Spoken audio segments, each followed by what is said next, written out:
McLaren are doing everything they possibly can to take away any fun we can have with this boring ass title fight between teammates who are fighting for their first title. There is no animosity, there is no sparks flying, and McLaren is doing a great job into taking away all of the potential drama that we can have. So, what happened in the 2025 Monza Grand Prix is that McLaren basically ruined another race. So what was happening is that Lando Norris was leading Oscar Piastri in second position for the majority of the race. Initially, they had a little bit of battle, like Lando had a bit of battle with Verstappen and Piastri was battling with Leclerc. But after that, they all settled into their places. And for the majority of the race, Norris was ahead of Piastri. And what happened is McLaren decided to pit Piastri first because for some reason they thought Charles Leclerc will be a threat. He was never a threat. You will know why shortly. So they pit Oscar Piastri first and tell Lando Norris over the radio that there is no threat of undercut because like the gap was about 6 seconds, and in Monza 6 seconds is way too much if you want to have an undercut advantage. So undercut was never a threat for Lando Norris, and he was assured the same over the radio. And because of that, Lando said, you know what, okay, there is no undercut threat, let Oscar Piastri pit first if that means we can cover Charles Leclerc. And then Oscar Piastri pits first, Lando Norris pits second, and during that period of time, Lando Norris suffers a slow pit stop because the front left, the wheel gun guy, he needed to go again. He had some issues, probably didn't, press it good enough, whatever it is, I don't know. So Lando Norris had a long pit stop, and because of that, Oscar Piastri overtook Lando Norris by the time Norris was exiting the pit lane. And now this was a little bit interesting and funny, because based on how majority of the race has panned out, it looked like Oscar Piastri will lose 3 points to Lando Norris, and the championship gap earlier used to be 34 points at the start of the race, so it'll be 31 points. But after the pit stop, when McLaren wanted to cover Charles Leclerc, who was never really a threat, I don't know why they, manufactured a problem and then went on to fix it and then fucked everything up and created a drama and then nullified the drama through team orders, as we will discuss about it. I really don't understand why these motherfuckers do it. So Oscar Piastri is now ahead, and now we are like, okay, the 34 points gap is gonna increase to 37 points, putting the pressure further on Lando Norris, and it's a mess created by McLaren. So we're getting excited about that and stuff like that. But at the time, the pit wall of McLaren, and this is something that I predicted about in one of my previous videos. I'll tell about that later. What happened is the pit wall of McLaren, they decided to flip the cars to make things fair, because Lando had a bad stop, which is the team's mistake, and Lando allowed Oscar Piastri to pit first, otherwise he would have pit first. And there was not really any threat of undercut. That's why Lando was okay with Piastri pitting first. But because of the fucked up pit stop, Piastri was ahead. And right now, Piastri has to move away to make room for Lando Norris, and then they can battle. A race in which the McLarens really don't have any kind of straight line speed advantage, even DRS around 3 or 4 kph or something like that. I think 6 kph is the DRS advantage that these McLarens are having, and that is not enough to make an overtake around Monza because you can only get close and get ahead in the start-finish straight. So if you're not really close enough to begin with, 6 kph of a speed advantage with DRS is not going to cut it. And then you have to factor in the battery deployment situation as well. So it was never happening.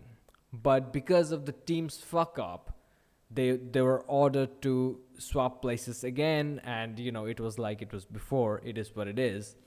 A lot of people are saying a lot of things. So obviously Max Verstappen had something to say about it in the middle of the race because, he was getting bored dominating the Monza Grand Prix, and because of that, like he needed something to talk about, and this is his reaction.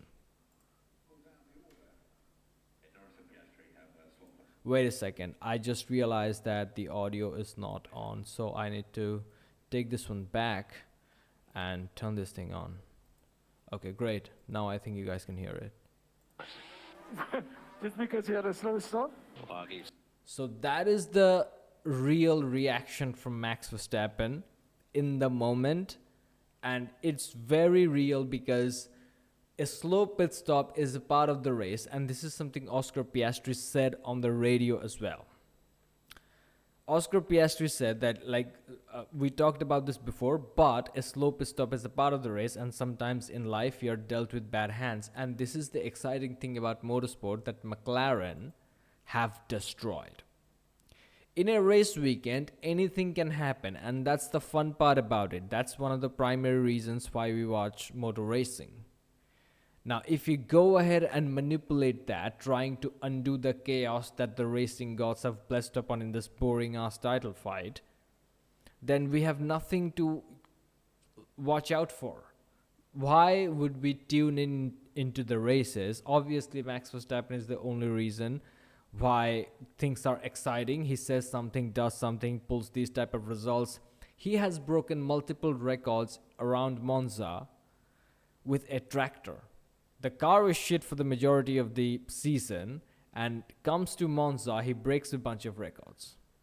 In the end, he also had the fastest lap, which was snatched away by Lando Norris, who was on soft tires on the final lap, but he had almost all of the records, like Max Verstappen. So anyway, like the boring ass title fight, and this is the thing that McLaren do. What they do is, let's talk about the thing that I was mentioning when discussing this thing. Like McLaren does this thing. What they do is, their goal is to make it look like they're orchestrating a title fight, but in reality, everything is just decided.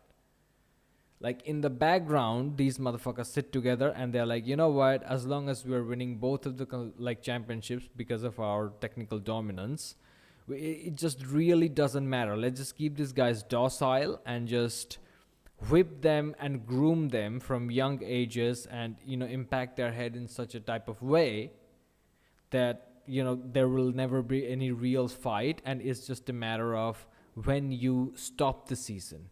You know what I mean? Because there is no animosity, it means that there is no fight. And McLaren obviously are making it look like a fight, because naturally some races Oscar is winning, some races is Lando is winning. They're so far ahead of the grid and so evenly matched that it's either him winning or him winning. So there's naturally an illusion of title fight, and they're absorbing and artificially erasing the animosity, the potential animosity between these two, because Oscar Piastri did not need to move. We will talk about the title fight situation in a second. Oscar Piastri did not need to move away and make way for Lando Norris. Because in races, shit happens, you have a bad pit stop, it is what it is. But because McLaren has groomed them and made them think that, hey guys, like it's fair and square, right? Life is not fair. Oscar Piastri was taken away from his family from a very young age, and he was living alone in Europe to chase his dreams. That's tough. He needs to be reminded of these type of things. And why are you still doing these things? And this is also something that McLaren did, which I didn't like, is that on the radio, they reminded Oscar about Hungary last year, where again McLaren did some undercutting situation to cover someone who was never a threat with Lando Norris, and that gave Lando Norris the lead. And then Lando, towards the end of that race, moved over and allowed Oscar Piastri to get his first victory. So they were kind of reminding Oscar Piastri that he's obligated to do this thing. Now, anyway, let's talk a little bit about the championship standings, because Oscar is still leading. Let me just move this a bit to the side. here. Okay. So Oscar Piastri is still leading with 324 points, 31 points ahead of Lando Norris. 8 races to go. Lando needs about 4 points per race to go ahead and win this World Championship. 4 points of lead per race. In terms of race victories, provided that Oscar Piastri comes second, Lando Norris needs to 728, 4 races in a row, and then a couple more. So out of the 8 races, Lando Norris needs to win 5 races at least to edge Oscar Piastri on the championship standings. 5 out of 8 races at least. Which means, I mean, if you're going on a safe rule of thumb, judging by how things are right now, points wise and the amounts of race remaining, Lando needs to win 6 out of 8 races, which is statistically not going to happen. It's just not going to happen. Oscar Piastri is going to break his run here and there, and the chances of Piastri winning more races compared to Norris is actually higher considering how the performance of both the drivers have been. So Oscar Piastri is definitely going to become the world champion, and this is one of the primary reasons why he was okay with it. Let's just hear what the championship leader has to say. Let me move myself to over here. Okay, this is what Oscar Piastri has to say. The decision to swap back was fair. You know, Lando was ahead of me the whole. It was fair. Lando Norris was ahead of me the whole race, and it was the team's mistake, and Lando technically allowed me to pit first to cover Leclerc, who was never really a threat, and it was, nobody thought that this situation would happen because this is motorsports and this is the fun part about the sport. But you know, papaya rules, so it's totally fair. That's basically what Oscar Piastri is saying, and the reason why he's saying is because in his mind he has done the math. There are only 8 races remaining, including the Azerbaijan Grand Prix. And out of these 8 races, okay, there are a few tracks in which Norris is good. Norris is good in Singapore, he is good in Qatar, he's good in Abu Dhabi. Okay, that much we know. But we never know what an improved Oscar Piastri can do, because Oscar won in Azerbaijan last year.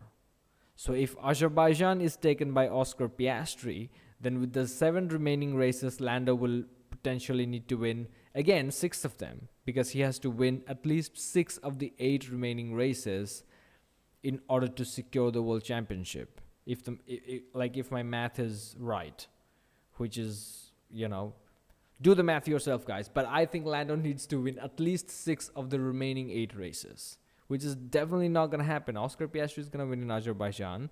All Piastri needs to do is finish ahead of Norris in Brazil, which he did in 2024. The radio call from McLaren told Oscar Piastri to move over for Lando Norris because he was the contender. Remember 2024 when Lando Norris was a contender for the world title for the first time? So, like, Piastri needs to finish ahead of Lando Norris. Like, they don't need to be real big victories, just like 4 or 5 points of advantage is more than enough. So if Oscar Piastri manages to do that in like 3 or 4 of these races, not even taking a victory, just finishing out of Lando Norris consistently, he has the championship in the bag. And that's why he was a bit chill about it. That's why he was like, you know what, it will make it look like I did Norris a favor.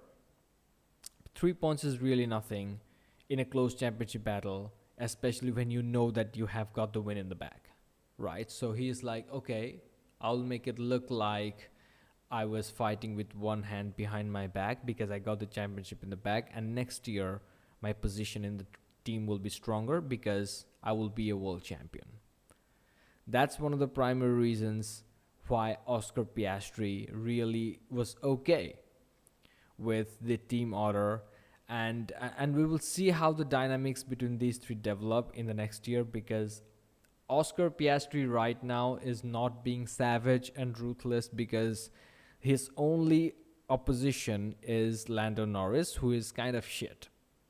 Lando Norris is in his 7th year in Formula One, and he is not dominating every single race. He's still having emotional and psychological problems.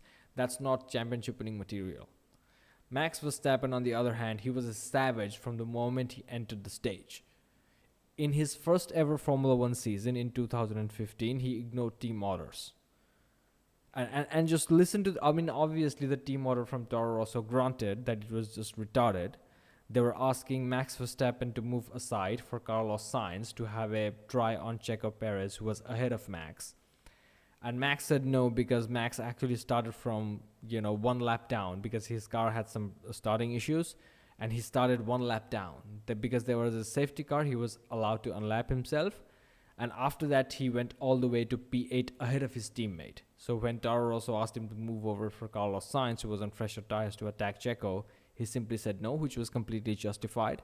Not a similar-esque situation compared to these two motherfuckers, but the reason why I cited that is because that was Verstappen's debut in Formula One, in a sister team, fighting for P8. He said, fuck you. Obviously, totally justified because of the situation, because of the context I just shared. And these two guys are fighting for a closely contested world title. Think about it. The situation is completely different, and it's not any of their debut seasons in Formula One. Stakes are as high as they can be because this is the ultimate dream, right? Like winning a world championship in Formula One. The stakes are completely high. It's not their debut. They're fighting at the front for the ultimate prize, and it's just everything is neutralized. And the reason is because Oscar Piastri wanted it to neutralize. He knows that he's got the championship in the bag. He knows that he has to just selectively outperform Lando Norris in a few of the races, and I think he's going to do it. I think Piastri is going to take Azerbaijan, Mexico, United States, and Brazil at least. These are the 4 races that I'm giving the main advantage to Oscar Piastri. Abu Dhabi, it's a technical track, so Lando is going to take it. So is Singapore, so is Qatar. Las Vegas is a bit of a question mark because it's not traditionally a McLaren circuit. It's usually Red Bull and Mercedes, and maybe Ferrari, so we don't know. Like, if you're starting in the midfield, then it's hard to predict. So we will see about Vegas when we get there. But I'm 100% sure Oscar Piastri has done the math, and that's why he was okay with such a high-stakes situation and allowed the team orders to happen. If his teammate was, Lewis Hamilton or Max Verstappen or someone like that, a seasoned gangster, then I'm pretty sure he wouldn't have moved over, especially when he has a 34-point lead, extending it to 37 potentially. So that is that. So I guess we will see how the remaining of the races pans out. The next race is Azerbaijan. So I am picking an Oscar Piastri win because he will be looking back for vengeance. Hopefully he's looking back for vengeance, and there is a little bit of animosity in the fight. And I think in the next few videos, I'll talk a little bit about Kimi Antonelli because that guy is pissing me the fuck off. Thank you for watching. Like and subscribe, and I'll see you in the next one.